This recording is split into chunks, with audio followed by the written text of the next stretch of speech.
এখন দর্শক আসি আরেকটি গুরুত্বপূর্ণ বিষয়। ওয়াশিংটন পোস্টের প্রতিবেদনে। যেখানে ঢাকায় নিযুক্ত এক মার্কিন কূটনীতিকের গোপন অডিও রেকর্ডিং যেটা লিক হয়েছে, যেটা নিয়ে ওয়াশিংটন পোস্ট তাদের প্রতিবেদন করেছে। তো সেখানে ওই মার্কিন কূটনীতিককে বলতে শোনা যায়, যুক্তরাষ্ট্র জামাতের সঙ্গে সম্পর্ক বাড়াতে চায়। সেই কূটনীতিক বলেন, জামাত নাকি এবার সবচেয়ে ভালো ফল করতে পারে নির্বাচনে এবং তিনি শেখ হাসিনার বিচার এবং রায় নিয়েও মন্তব্য করেন। তিনি বলেন, "The conviction of Hasina was politically genius."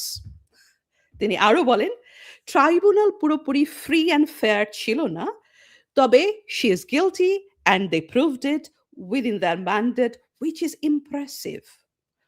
অর্থাৎ শেখ হাসিনা দোষী এবং tribunal a a free and fair নয়। উনি খুব স্পষ্ট করে বলছেন যে ট্রাইব্যুনাল ফ্রি অ্যান্ড ফেয়ার ছিল না।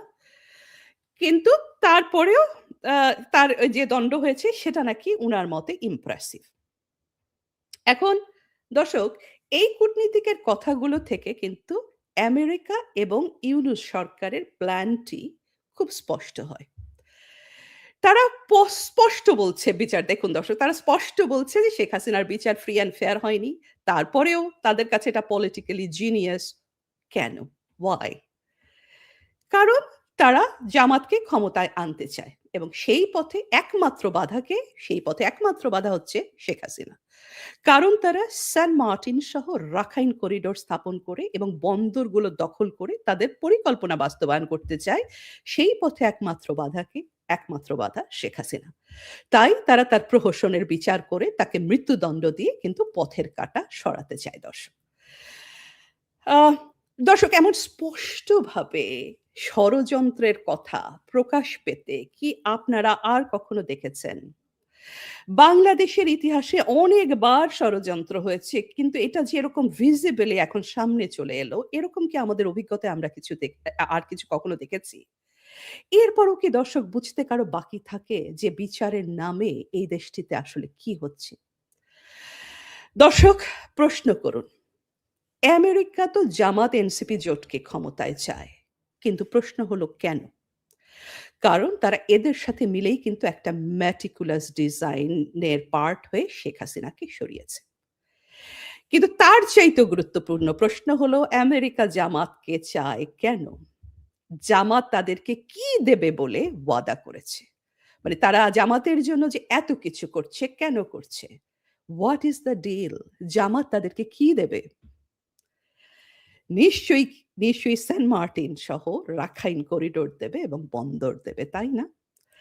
এই হলো ধর্মভিত্তিক দল জামাতের আসল অবস্থা দর্শক। এই দেশটার জন্মই তারা চায়নি। তাই ক্ষমতায় যেতে সেই দেশের বিভিন্ন সম্পদ তারা বিদেশীদের হাতে তুলে দেবে। এটাই তো স্বাভাবিক, তাই না? আর ধর্মের নামে তারা রাজনীতি করে। সেই ধর্মের জন্যই বা তারা কি করেছে? তারা কি সেই ইসলামেরই আপন হতে পেরেছে দর্শক? যেই আমেরিকা আজকে ইসরায়েলের সাথে মিলে গাজার উপর অমানবিক তাণ্ডব চালাচ্ছে, তা নিয়ে একটি শব্দও কি তাদের উচ্চারণ করতে শুনেছেন? আজকে সেই আমেরিকার সাথে ডিল করে তারা ক্ষমতায় যেতে চাচ্ছে। এমনকি নিরাপত্তা উপদেষ্টা খলিলুর আমেরিকার সাথে ডিল করে এলেন যে গাজাবাসীর বিরুদ্ধে নাকি উনি বাংলাদেশ নাকি সৈন্য পাঠাবে। সেই নিয়েও কি একটা শব্দ উচ্চারণ করতে দেখেছেন? জামাতে ইসলাম আসলে দেশের স্বার্থ তো দেখেই না দর্শক। ইসলামের স্বার্থও কিন্তু তারা দেখে না। কাজে সর্ব ধরনের বেঈমানি তাদের কিন্তু ডিএনএ তে। এখন যেই বৈঠকের অডিওটা লিক হয়েছিল, সেই বৈঠকে উপস্থিত নারী সাংবাদিকদেরকে জামাতের পক্ষ নিয়ে তাদেরকে বোঝাতে ওই মার্কিন কূটনীতিক বলেন, জামাত নাকি ক্ষমতায় এলে শরিয়া আইন করবে না। দেশে নাকি শরিয়া আইন চাপাবে না। এবং সেরকম হলে আমেরিকা নাকি তাদের উপর ১০০% শুল্ক আরোপ করবে। দর্শক, কিরকম ছেলেভুলোনো কথা ভাবা যায়? বাংলাদেশে মানে জামাত আসলে, তাদের প্রিয় জামাত এসে শরিয়া আইন দিলে আমেরিকার কি যায় আসে? আ এই দেশটা জঙ্গিদের দখলে গেলে তাদের কি যায় আসে? কিচ্ছু যায় আসে না। বরং তাদের স্বার্থটা সার্ভ হয়। তারা তো শুধু বোঝে নিজের স্বার্থ। আর বাংলাদেশের নারীদেরকেই বা তারা কি মনে করে? এখন দর্শক, গত ১৬ মাসে আমরা কি দেখেছি? নারীদের অধিকার সংকুচিত করে, তাদের কর্মঘণ্টা কমিয়ে আনার প্রকাশ্য ঘোষণা দিয়ে, তাদের পোশাকের উপরে আক্রমণ করে, সংখ্যালঘু নির্যাতন করে, কার্যত জামাত শিবির জঙ্গিরা তাদের যে মন মতো তাদের যে ভার্সন অফ শরিয়া আইন, যেটা ইসলামের অপব্যাখ্যার আইন, সেইটা ব্যবহার কি অলরেডি শুরু করেনি দর্শক? শুরু তো করেছে। এই ১৬ মাসে তো আমরা তাই দেখেছি। এই বৈঠকে এই কূটনীতিক বলেন, যুক্তরাষ্ট্র নাকি চায় জামাতে ইসলাম তাদের বন্ধু হোক। তিনি উপস্থিত সাংবাদিকদের জিজ্ঞাসা করেন, আ তারা কি জামাতের প্রভাবশালী ছাত্র সংগঠনের সদস্যদেরকে নিজেদের অনুষ্ঠানে আমন্ত্রণ জানাতে পারবেন?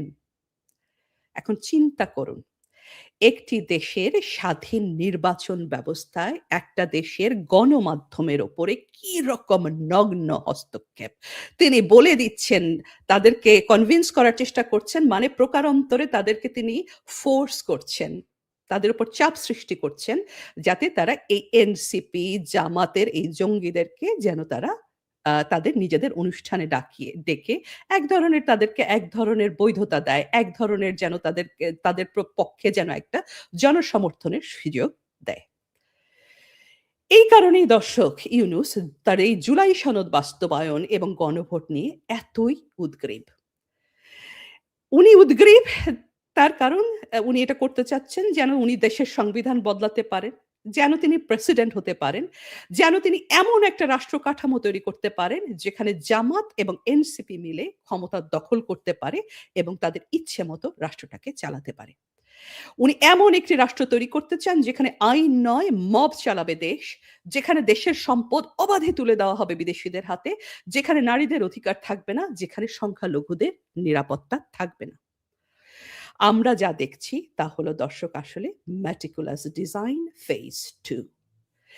নিজেদের অপরাধ ঢাকতে, জুলাইয়ের হত্যাকাণ্ডের বিচার ঠেকাতে, জাতিকে সত্য জানতে না দিতে শেখ হাসিনার বিরুদ্ধের প্রহসনের বিচার, আর আওয়ামী লীগের উপর নিষেধাজ্ঞা, আর আওয়ামী লীগকে নির্বাচন থেকে দর্শক দূরে রাখা। এই অবস্থায় শেখ হাসিনা কিন্তু কালকের সংবাদ সম্মেলনে ইউনূসকে একটি প্রকাশ্য চ্যালেঞ্জ ছুড়ে দিয়েছেন। তিনি বলেছেন, সাহস থাকলে যে কোনো আসনে আমার বিরুদ্ধে নির্বাচন করুন। দেখি জনগণ কাকে ভোট দেয়, কাকে বিশ্বাস করে। আপনারাও জানেন, আমরাও জানি যে ইউনূস কখনোই শেখ হাসিনার এই চ্যালেঞ্জ গ্রহণ করবেন না।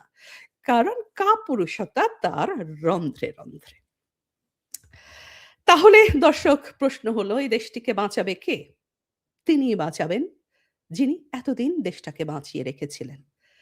যিনি দেশের সম্পদ বিদেশীদের হাতে তুলে দেননি, যিনি জঙ্গিবাদকে শক্ত হাতে দমন করেছেন, যিনি ইসলাম এবং সংখ্যালঘুদের অধিকার একসঙ্গে রক্ষা করেছেন, যিনি সবার উপরে দেশের মানুষের স্বার্থকে রেখেছেন, যিনি এমনকি তার নিজের বিরুদ্ধে করা ষড়যন্ত্রে যারা নিহত হয়েছেন, এমনকি তাদের জন্যও সুবিচার চান। সেই মানুষটির নাম শেখ হাসিনা। এই অবস্থায় দর্শক, ১২ই ফেব্রুয়ারিতে কোনো গ্রহণযোগ্য নির্বাচনের হওয়ার কোনো সম্ভাবনা কি আপনারা দেখছেন? আর বিএনপি কি বুঝতে পারছে তাদের পায়ের নিচ থেকে মাটিটি যে সরে যাচ্ছে? মনে হয় পারছে না। কারণ এখনো আমরা দেখছি তারেক জিয়া বিভিন্ন জায়গায় দাওয়াত খাচ্ছেন, বিভিন্ন জায়গায় জনসভা করছেন। আ কোনো বিষয়েই তিনি চিন্তিত বা দলের কথাও যে উনি ভাবছেন, সেরকমও কোনো লক্ষণ দেখা যাচ্ছে না। দেশের মানুষের কথা তো দূরের কথা। কাজেই দর্শক, এই পাতানো নির্বাচনকে প্রতিহত করুন। এই সর্বনাশের পথে যে যাত্রা শুরু হয়েছে সেটিকে থামান। দল, বল, দল এবং মত নির্বিশেষে।